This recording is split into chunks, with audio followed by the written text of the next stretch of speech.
cuan, we be getting money. Cuan. Oke Mas Bro, sebelum kita lanjut ke videonya, saya kasih pengumuman bahwa grup STS akan buka lagi grup STS diskusi dan rekomendasi bulan Februari 2024. Jadi aktifnya dari tanggal 1 sampai tanggal 29 Februari. Nah, apa itu grup rekomendasi Februari? Nah, kalau teman-teman itu nanti gabung ke grup rekomendasi, nih teman-teman akan gabung ke dua grup ini, yaitu diskusi Februari dan rekom Februari 2024. Tapi untuk mengetahui apa itu grup rekom, kita akan lihat STS yang masih jalan saat ini, yaitu dari STS Rekom Januari, teman-teman. Dan di sini kita ada menu saham swing. Nah, kayak gini teman-teman, ya menu saham swing. Ya, kalau teman-teman masih bingung, bisa lihat video di atas ya, itu udah jelas. Dan ada juga menu saham gorengan, ya ODT dengan bentuk seperti ini. Nah, ini cuan, ya cemas cuan, PPRI cuan, PANI cuan, Penggas cuannya seperti itu. Jadi kalau cuan kita tulis cuan, kalau CL kita tulis CL, kalau kita mau AVG Don kita tulis AVG Don. Seperti itu guys ya. Jadi kalau mau tanya-tanya langsung japri saya aja atau lihat video di atas. Dan untuk di Februari ini ada bonus teman-teman ya. Bagi teman-teman gabung STS Februari akan ada bonus data saham yang akan bagi dividen di tahun 2024 yang menarik menurut saya teman-teman. Nah contohnya ini yaitu BJBR, BJDM, BBRI ini akan bagi dividen sekitaran bulan April dan ini adalah perkiraan dividennya teman-teman. Dan ini ada 160-an saham yang udah saya rangkum dan saya ngerangkum ini nggak mudah teman-teman. Dan kita lihat di sini contohnya nih di tengah-tengah yaitu PNGO, dia punya dividen 7,3%, akan bagi di sekitaran bulan Juni. Jadi ini akan saya kasih bonus ke STS Februari atau teman-teman yang gabung di STS Februari. Oke, kita lanjut ke video. Mas Bro, yang kita di Fajar Daily, dan kali ini kita bahas IPO saham meja ya. Kemarin saya salah review teman-teman ya, dari ekuitas ya, dari perhitungannya salah dan papanya salah teman-teman. Jadi saya akan ulangi ya. Ya kemarin udah kita take down. Jadi bagi teman-teman yang nonton kemarin meja ya lupain ya. Nonton yang ini aja. Ini yang benar teman-teman. Nah kita lihat meja ya, PT Harta Jaya Karya. Dan saya kaget ya. Tadi pagi itu muncul dua lagi. Yaitu Baik dan HYGN guys. Berarti IPO-nya ada berapa nih guys? 1, 2, 3, 4, 5, 6, 7 teman-teman. Dan 8-nya 8 nama United ya. Terus SMGA-nya masuk di Januari. Iya masuk Januari. Terus Februari udah 8. Wah mantep ya, siapin dananya ya. T+2 ingat ya. Pilih-pilih mana yang mau dibeli. Dan jangan sampai nanti pas waktu penawaran umum berakhir teman-teman nggak ada dana T+2. Nah kita lihat teman-teman ya. Kodenya meja, sektornya kode super cyclical, harganya periode beli tanggal 18 sampai tanggal 24, harganya 100 sampai 103. Ini adalah perusahaan desain interior dan desain eksterior. Nah kita lihat di sini masuk ke papannya akselerasi teman-teman ya, sorry ya, ini masuk papan Aksel. Dan untuk UE-nya yaitu MNI Sekuritas. Nah kita lihat MNI Sekuritas yang udah nge-UE-in 3 saham sebelumnya. Yang pertama adalah Smile, ini yang kemarin teman-teman. Nah Smile ini masuk ke papan pengembangan, ini belum saya aktifin banget guys, sebentar ya. Nah di sini belum aktif wifi-nya. Nah, Smile ini masuk papan pengembangan, ya. Kita lihat Smile. Saya ikut Smile dan arahnya 2 kali. Dan sebenarnya saya nggak sampai arah 2 kali, guys. Jadi saya kejual itu kena tes di sekitaran ini, maybe, guys. Ya, nggak sampai beli puncak. Oke, Smile arah 2 kali. Terus Smil. Ini MNC juga, guys. Sekuritas sama apa ya kalau IPO? Sama broker apa ya, saya lupa. Nah di sini Smil ini arahnya 2 kali, yang kedua kebongkar. Nah kita lihat yang selanjutnya adalah Messi. Messi ini perusahaan properti ya yang nyewain gedung itu guys buat sekolah ya. Di sini ARB berjilid-jilid. Nah ini papan Aksel, meja papan Aksel. Nah jadi mungkin akan niru Messi, tapi kayaknya sih enggak guys. Karena si meja ini lebih bagus daripada Messi. Cuman bagi teman-teman yang nggak suka papan akselerasi ya mungkin nggak usah ambil karena ada 7 pilihan yang lain gitu guys ya, kecuali kalau memang IPO ini satu-satunya gitu ya. Bagus akselerasi kita ambil. Cuman kalau ada pilihan yang lain ya ada pilihan yang lain. Tapi kita lihat aja guys ya prospektusnya dulu ya, kalau teman-teman itu penasaran. Ini bagus guys prospektusnya. Kita lihat ya nomor 13. Nah 13 di sini yaitu kegiatan utama. Yang utama adalah pengerjaan eksterior gedung seperti plester, bikin istilahnya itu aksesoris apa? Kalau di rumah itu apa namanya? Dekorasi ya seperti itu guys. Nah, ada konsultasi manajemen dan dekorasi interior. Nah, desain interior lah seperti itu guys. Nah, di sini juga dia punya kegiatan penunjang, yaitu bangun juga teman-teman ya, konstruksi. Ini guys ya, di sini juga ada dia bikin kayak furniture dari kayu dan logam seperti itu. Kalau teman-teman pengen bikin rumahnya jadi estetik ya, ada dekorasi-dekorasi yang menarik. Nah, teman-teman bisa minta PT ini untuk membuatkan patung apa kayak seperti itu guys ya, atau pohon gitu ya dari logam gitu ya. Nah, ini bisa guys. Ya, istilahnya utamanya itu bagus-bagusin rumah lah seperti itu guys ya. Kalau yang saya baca di sini dia renovasi intinya itu, bukan ngebangun ya. Kalau ngebangun itu kan dia sektornya properti atau konstruksi, tapi si meja ini masuknya consumer cyclicals. Nah, berarti dia kan intinya itu direnovasi, bagus-bagusin rumah lah seperti itu guys, atau desain ulang lah seperti itu. Nah, kita lihat di sini untuk keterangan saya ditawarkan sebanyak-banyaknya adalah 480 juta dengan total saham yang dijual adalah 25%. Di sini nilai nominal 20, harganya 100. Ini termasuk lumayan murah guys.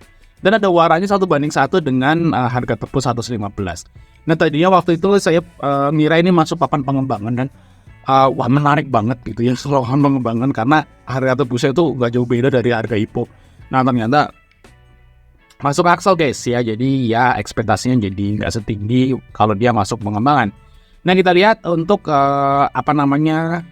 pengendali ya, PT Intra Jaya Karya, PT Wahana, Investa Niaga, dan masyarakat nanti 25% teman-teman.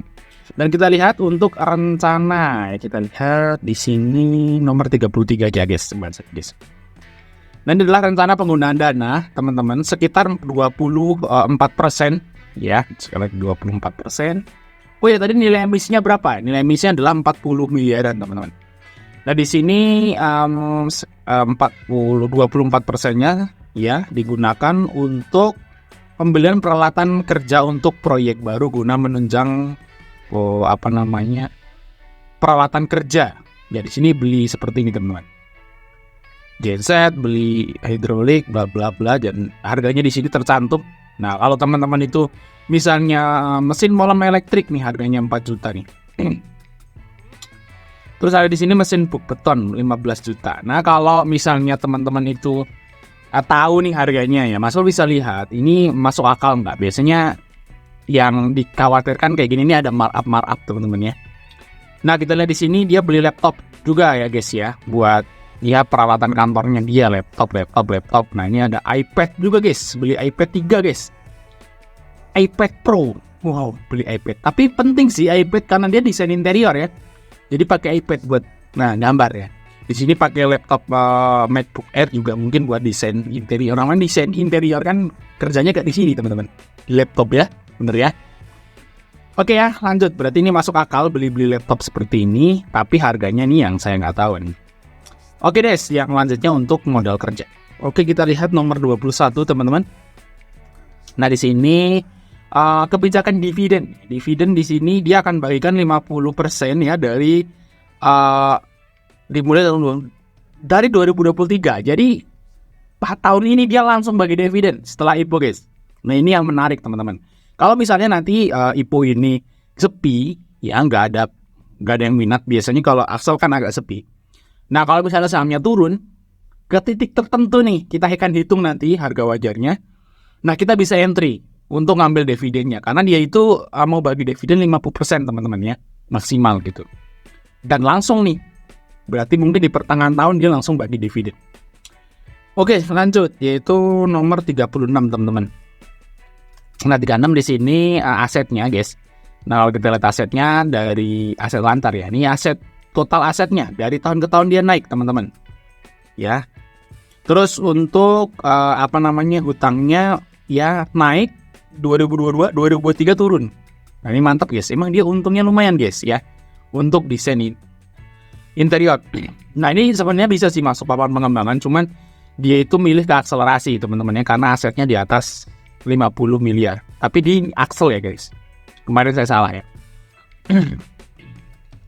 Oke, terus kita lihat di sini untuk laba tahun berjalannya juga agak sedikit turun teman-teman. 2022 di bulan Juli sekitar 3M.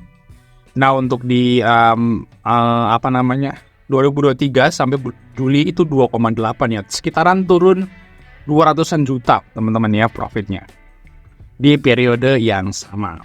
Nah kita lihat nomor 31 teman-teman, ada log ya. Di sini ada log teman-teman. Bla bla bla, isinya mana ya? Sebentar di sini guys. Nah ini di sini bla bla bla. Nah ini guys. Di mana ya? Tadi saya baca guys. Nah ini guys ya, pokoknya kedua yang ada di sudut permodalan itu akan ngelok selama 8 bulan. Masuk bisa baca di halaman 32. Terus nomor 144 teman-teman. Nah 144 di sini sumber daya manusia atau karyawannya guys. Karyawannya malah turun ya. Dari 34 ke 28, di tahun 2023 malah jadi 24. Jadi malah turun. Dan kalau kita lihat di sini teman-teman, ya, karyawannya tuh umurnya 31 sampai 40 yang paling banyak ya. Ternyata anak-anak mudanya itu sedikit. Dan kalau kita lihat lulusan SMA ada 1 orang. Terus di sini SMA-nya ada 8. Jadi kalau teman-teman lihat di sini ya, komposisi karyawannya itu yang dicari sarjana teman-teman. Ya mungkin orang yang udah pernah belajar desain interior, desain grafis seperti itu yang masuk di PT ini. Jadi kalau istilahnya teman-teman itu ya mungkin SMA-nya ini bagian eksekusi lah, seperti itu. Kalau desainnya kan yang udah sarjana nih guys. Oke lanjut, yaitu nomor 147 teman-teman. Di sini kegiatan perseroan. Nah ini guys ya, ini alur bisnisnya.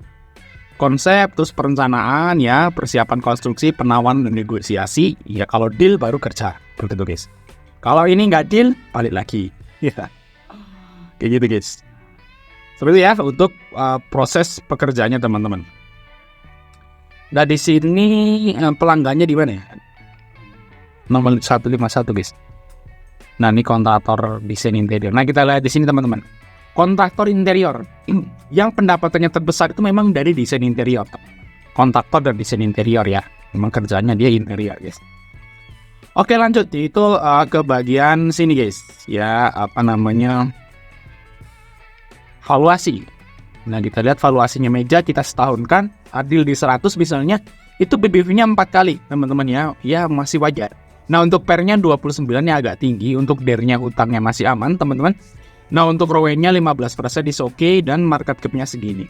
Ya kesimpulannya gimana? Untuk kesimpulannya sih sebenarnya saya agak kurang suka sama saham akselerasi karena dia dibatasin 10%. Jadinya kadang-kadang kalau ARB suka ngelok lama beberapa kali gitu ya. Tapi kalau papan pengembangan kan misalnya kayak si GRPH di bawah ARB kita bisa nambah langsung naik gitu ya. Enak, sehari selesai gitu ya. Kalau yang kayak gini kan kadang-kadang lama, bahkan kalau turun bisa bablas gitu sampai ke di bawah 50. Jadi untuk kesimpulannya mungkin saya akan skip ini. Ya guys, saya skip ya karena dia masuk papan atas. Walaupun ada waran 1:1, tapi karena ada banyak pilihan yang lain, di sini ada 2 lagi yang baru, ada 8. Jadi mungkin saya akan nggak ikut ini. Oke, mungkin itu aja mas dari kita. Jangan lupa untuk like dan subscribe. Sampai ketemu di video berikutnya teman-teman.